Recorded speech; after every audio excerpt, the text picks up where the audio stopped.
এমন কোনো ছাদ বাগানই নেই যে তার ছাদ বাগানে একটি মিষ্টি তেঁতুল গাছ নেই। এই মিষ্টি তেঁতুল গাছ কিন্তু অত্যন্ত সাধারণ তেঁতুল গাছের থেকে আলাদা। সাধারণত তেঁতুলগুলো টক হয়, কিন্তু এই তেঁতুলগুলো হাইব্রিড প্রজাতির এবং উন্নত প্রজাতির হয়। এই তেঁতুলগুলো কিন্তু মিষ্টি হয়, টক মিষ্টির মধ্যে স্বাদে কিন্তু অত্যন্ত অন্যতম। তাই এভাবেই কিন্তু ছাদ বাগানে কিন্তু একটি মিষ্টি তেঁতুল গাছের চারা এনে রোপণ করেন। হ্যালো ফ্রেন্ডস, আমি কমল হোসেন এবং আপনারা দেখছেন গার্ডেনার টিপস উইথ কমল। প্রত্যেকটি ছাদ বাগানের স্বপ্ন থাকে সুরক্ষিতভাবে প্রত্যেকটি গাছকে কিন্তু হৃষ্টপুষ্টভাবে বাড়িয়ে তোলা। ঠিক তেমনই অভিজ্ঞতা সঞ্চয় করার জন্য আমিও ছাদ বাগান শুরু করেছি এবং আপনাদের সঙ্গে বিভিন্ন অভিজ্ঞতা শেয়ার করে নিচ্ছি। তো আজকের ভিডিওতে আলোচনা হবে ছাদ বাগানে মিষ্টি তেঁতুল গাছের কীভাবে পরিচর্যা করবেন, কিভাবে সার প্রয়োগ ফাঙ্গিসাইডের মাধ্যমে গাছগুলোকে বড় করে তুলবেন, হৃষ্টপুষ্ট শাখা পোশাখাযুক্ত গাছগুলোকে বড় করে তোলার জন্য আপনাকে কি কি পরিচর্যা ফলো করতে হবে। আসুন তাই নিয়ে আজকের ভিডিওটি আলোকপাত করি, না স্কিপ করে কন্টিনিউ করুন।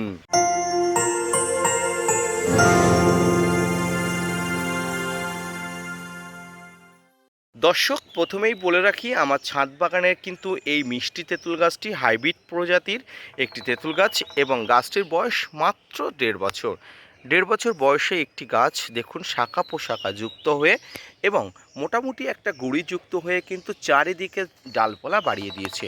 গাছটির গ্রোথ আপনারা দেখলে বুঝতে পারবেন যে গাছটি কী পরিমাণ শাখা পোশাখা যুক্ত হয়েছে এবং কী পরিমাণ স্বাস্থ্যবান হয়েছে এবং স্বাস্থ্যবান হওয়ার মধ্য দিয়ে গাছটি বেড়ে উঠছে।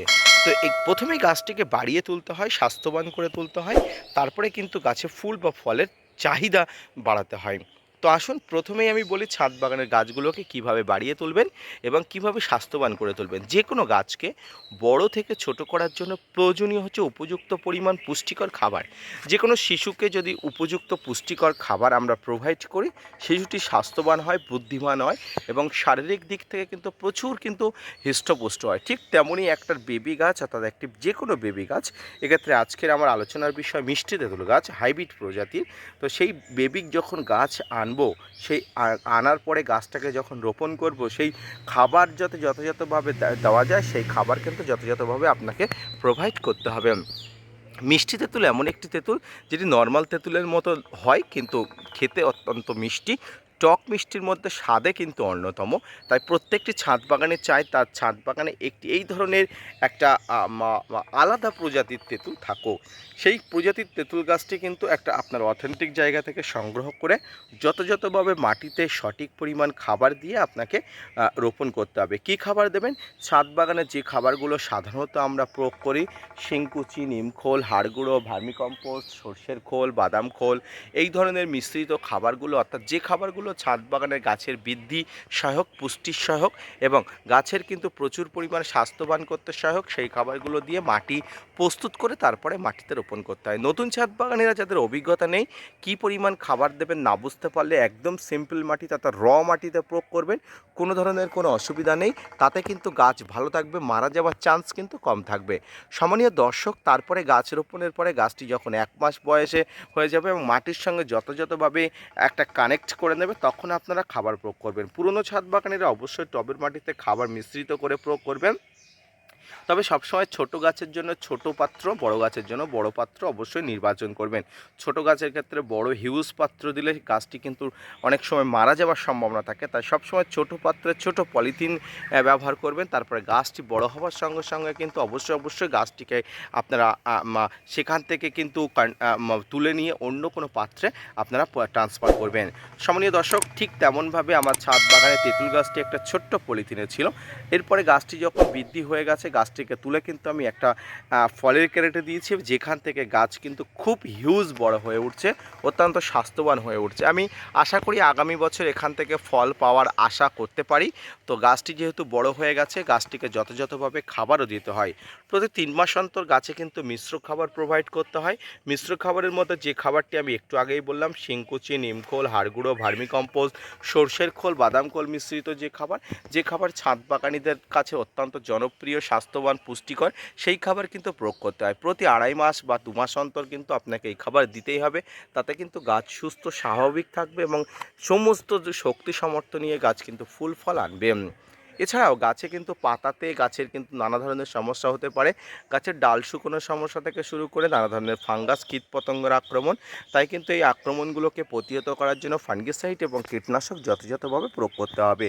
গাছে যখন ফাঙ্গিসাইডের প্রয়োজন হবে সাপ, ম্যানসা, Bavistin, Ridomil Gold, Blitox, blue copper, M45, Amistar Top এই ধরনের ফাঙ্গিসাইডগুলো অবশ্যই প্রয়োগ করবেন।